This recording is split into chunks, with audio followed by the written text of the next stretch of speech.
Hey folks, it's your old cousin Jack with another episode of Wood Carving Weekly. And this week, we'll talk about tools you should throw away because you hate them and what you should replace them with. We'll also cover the dull tool method of carving an eye.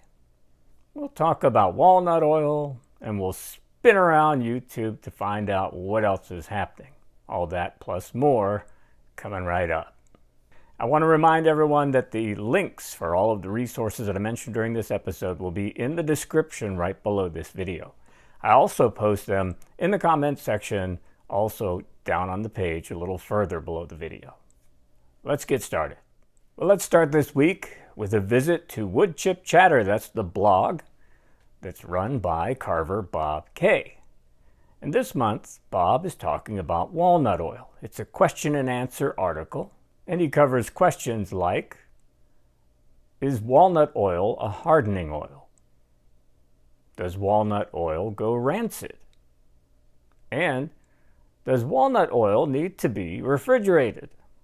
Well, to find out the answer to these questions and several others, make sure you go and visit WoodChipChatter on the internet.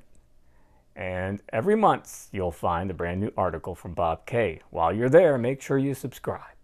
Well, up in this state of Maine, we'll find the TayMarie YouTube channel, and that's where Taylor is working on a brand new commissioned piece, a carving of a snowy owl. Now, this owl is going to have a 6-foot wingspan, and she's starting out with an 8-foot plank of eastern white pine. And she takes you through the carving process. She uses chainsaws, rotary tools, angle grinders, you name it.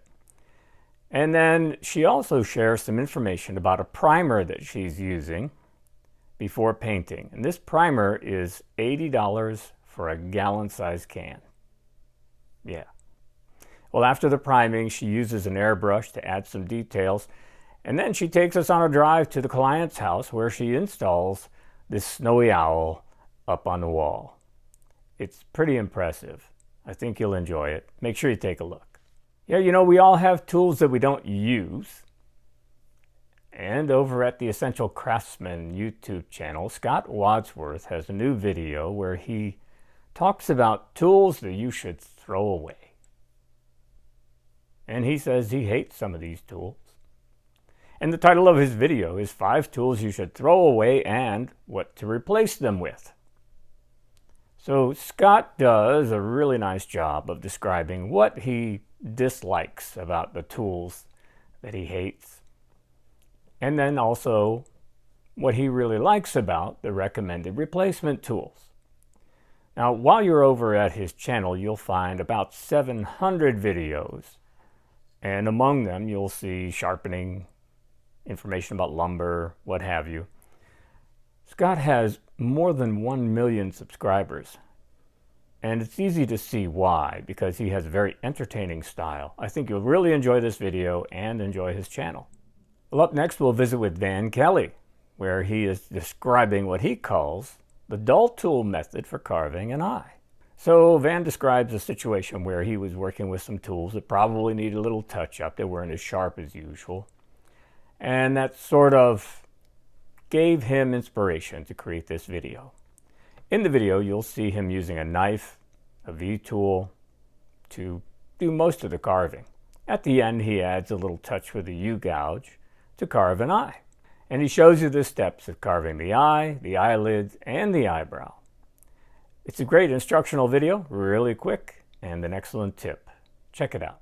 Let's take a trip up to Montreal where we visit with Jason Hedrich. Jason has a new video where he shows you how to make a simple walking cane. In the video, he's using a couple of scrap pieces of butternut for the topper and then a 5/8 dowel for the bottom of the cane. He takes you through the process, he uses hand tools, and he adds some commentary along the way to describe what it is that he's doing and how you can do it too. After he's finished with the carving, he applies some teak oil and then finishes everything up with some beeswax.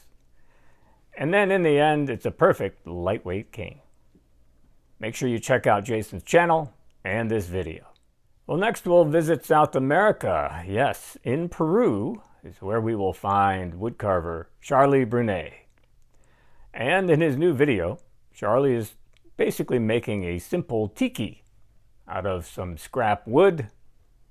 And he's using hand tools this time around. He has a beavercraft set that he uses. Now this dried up piece of wood that he's carving looks like an old fence post. And he shows you the carving process. Now there's no talking during the video, but along the way he does put up some captions on the screen to talk a little bit about Tiki folklore. It's kind of fun and an interesting video. Check it out. Well, a couple of weeks ago I mentioned a project that was posted by Kevin Malone over at Malone Artworks, and during that description I said, look, he's got this unique pointer system. I'm not exactly sure how it works, but I'll see if I can find out. Well, I did reach out to Kevin, and he has provided some more details about this pointer system, and we've got a little photo of it. Here's what Kevin told me. He says it has an adjustable pointer that's mounted on a vertical rod, and the rod is mounted into a block of wood that has two short dowels on each side. He says he makes an identical base for the clay model that he's using and one for the carving blank where he's doing the wood carving. And then he matches the dowels on the base with the pointer, and he points to a spot on the clay piece, like the chin, he said, for example. And then he moves the pointer over to his wood carving blank, and then he's got a reference point that shows him where to position that chin on the wood, and also a little bit about the depth of where that chin should be. So thanks to Kevin for the update. Really appreciate the additional information. And if you want to see the original video where he was talking about his carving that he did and this pointer system, I'll have that for you right over here. Thanks for joining us this week, folks. We'll see you next time.